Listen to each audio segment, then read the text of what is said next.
Hello, so Rena again. So this is the second in our Prepify Spotlight series, and I am very pleased to be joined with my friend and mentor, Soraya Chemaly. So Soraya is the director of the Women's Media Center Speech Project, among many other hats that she wears, and we're really excited to talk to her about her college journey, and she can share some of the things that she's gone through. So we'll just start with what school, what college you attended, and where it is located. So I went to Georgetown University. I love that one. And and it's in Washington, D.C. Mm-hmm. And when I applied to colleges, I didn't grow up in this country. Where did you grow up? I grew up in the Bahamas. And I had a college counselor, and I said, yes, I would like to go to college. And the college counselor said, here's a list of schools. And I said, okay. And I said, well, I really want to be in a city. Mm-hmm. And it was one of the only schools on the list that was in a city. And I got in. I was lucky, and I went. Wow. Like, I knew very little at all about the process. Mm-hmm. And I wonder how the counselor actually developed that list. Yeah, I mean, it's interesting. I just kind of trusted the counselor. My parents weren't really involved in any of those decisions. They were in another country, and I was a first-generation college student. Mm-hmm. And I think the counselor looked at my grades and classes and said, okay, here's a list. And I was like, so okay. What else did that application process look like? Do you remember kind of and how when you got into Georgetown or you potentially accepted that enrollment, Mm-hmm. how you knew that that was the right fit? Honestly, I didn't think about right fit. Mm-hmm. I thought, I got in, it's in a city, I'm going to go. Yeah. Well, that's the nation's capital, Mm-hmm. the U.S. capital. Did Yeah. that play into it at all, kind of thinking about some of those elements? It didn't for me then. Mm-hmm. I wanted to be close enough that I could see my family easily and have it not be too expensive all the time. Yes. Mm-hmm. And that worked. And mainly I just knew that I really wanted to be in an urban setting. Mm-hmm. And I wanted to go to the best school possible, and it seemed to meet those criteria. Yeah. Were you at the college? I was You were at the the arts and college. sciences. Okay. What was your college mascot or the motto? Hoya Saxa. Hoya Saxa. What does that mean? What a rock, which is kind of, I've never really understood it. Yeah. Really? It's kind of Latin for It what is. rocks. What rocks, Yeah. you know, and the mascot's a bulldog, Mhm. and I wasn't a person who was very involved in athletics, so the mascot wasn't a huge feature in my Yes. college life. Mm-hmm. I You think know. the same thing when I was at Georgetown. I do remember that it was a job you could apply to was to be, because his name is Jack, the Mhm. bulldog. Yes. You could apply to I knew be the mascot. Jack's caretaker, and you Yeah. could walk him around. Walk It made you him very around. popular on campus. But I think that was my only interaction. Yes, all I remember is that the student who was the mascot while I was there is now a federal judge, Oh, wow. which always makes me kind of chuckle. Wow. Yeah. How interesting. Yeah. Yeah. Well, let's talk about your time there. So you spent 4 years. I did. And what were you involved in? What are some of your favorite memories or some of the activities? So, I spent 4 years there. I spent 2 years trying to get the dean of students to get the university to sponsor and pay for a feminist magazine. Mm-hmm. It's a good idea. And then Georgetown eventually did that. And the reason I did it was because there were not a lot of visual representations or media representations or historical representations of women at Georgetown. Mm-hmm. And all of the large student-run organizations, like the Hoya or the Voice, Mm-hmm. Those are newspapers. newspapers, consistently had men as editors. Mm-hmm. And this is not unique. I mean, it's true in our mainstream media. It reflects current mainstream media realities. So Mm-hmm. we know that there are very few women and people of color who make up management, editorial boards, or publishers, or the writers of what's considered hard news. And so I brought together a group of women students who, some of them, but not all of them, were part of the first women's studies class at Wow. Georgetown. So that was probably 1985, I want to say. And we started a feminist magazine.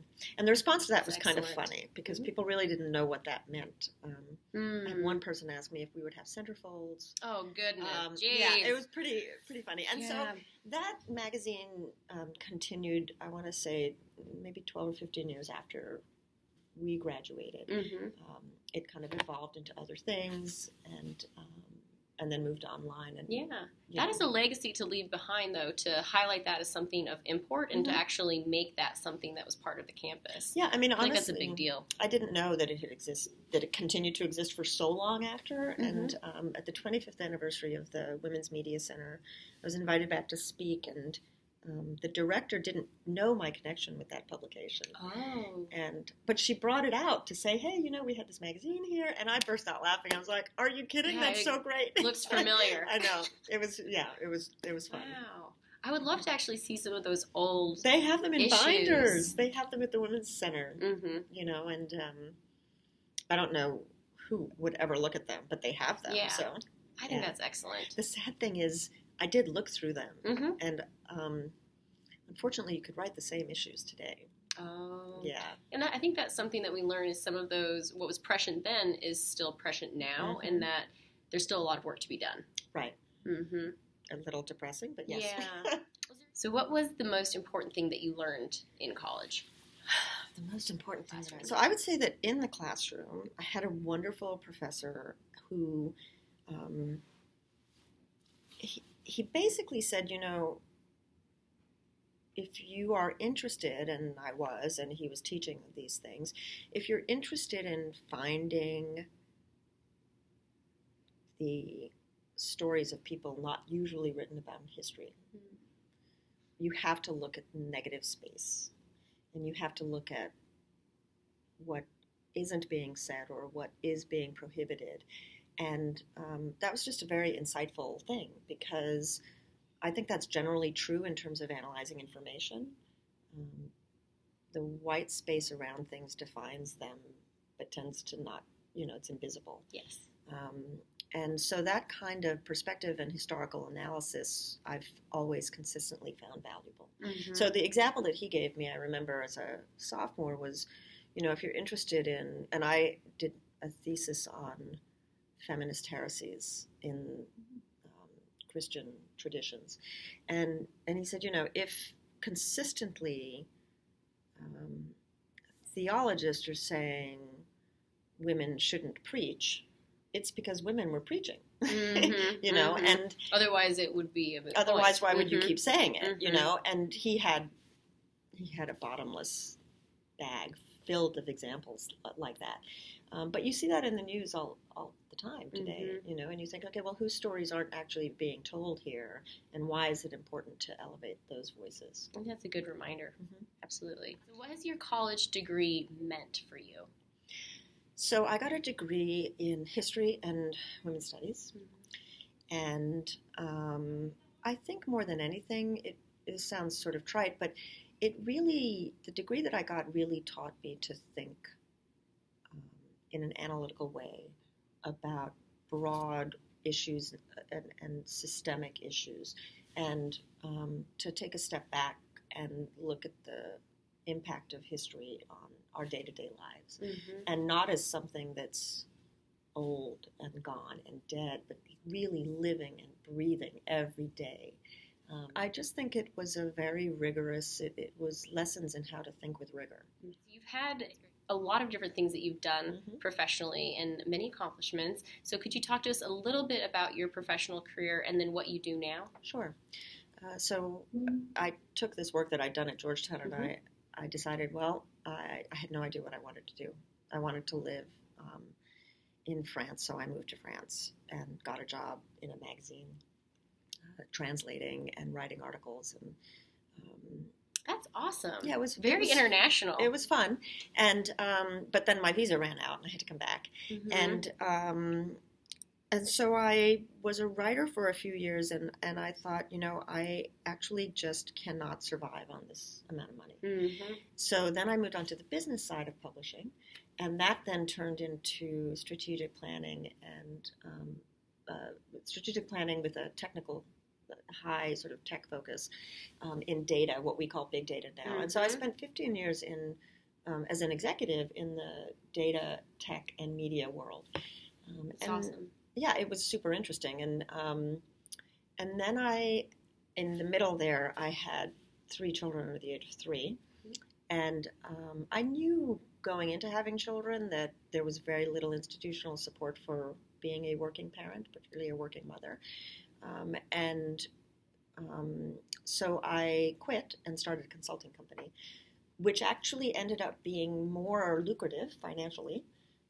I was kind of scared about doing it, but then it worked out really well because I could work at my own pace and time on very specific things while managing everything else, which is just a practical reality. And even though I had a fully participatory spouse, it just is the case that little people need a lot of attention. Yes, indeed.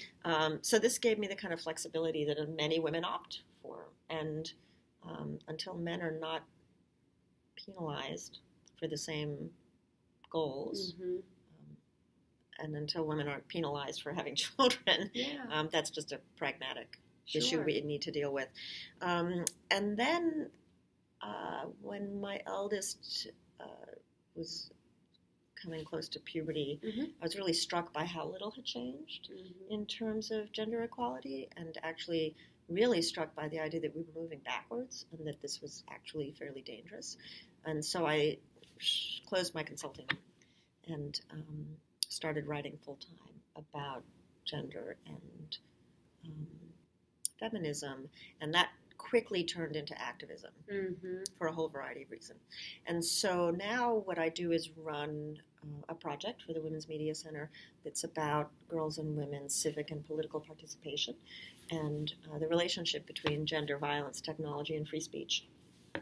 Because I think that we have all of these inhibitors to parity participation that we don't talk about, but violence, whether online or off, is often a flashpoint that provides insight into what those inhibitions are. And they tend to be really entrenched, traditional, normalized ways of suppressing women's participation. That's really important work that you've taken on. Anyone who is a high school student that's considering applying to college, is there any advice that you'd give them? So a couple of things, because I really did not know what I was doing. One is there are so many more resources than anybody could possibly describe. And an ambitious, smart kid who wants to do this should know that.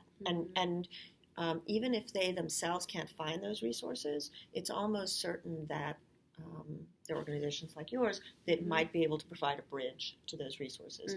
The second thing is, and I've talked to many students over the years about this, because money is such an obstacle for families.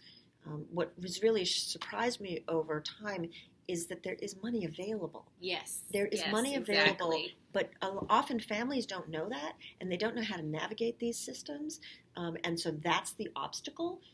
So I would urge students to understand, okay, there's money.